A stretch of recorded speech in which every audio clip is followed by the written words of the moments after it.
Nais kong liparin ang himpapawid at maabot ang ulap at langit. Nais kong marating ang asul na dagat at languyin ang kanyang rikit.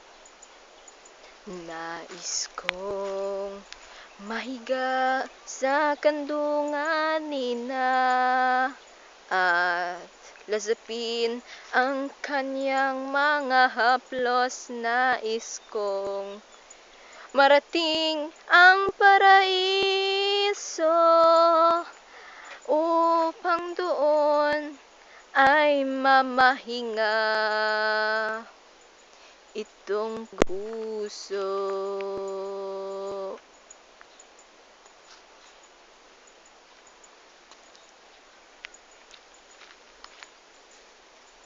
Itong pagod kong puso.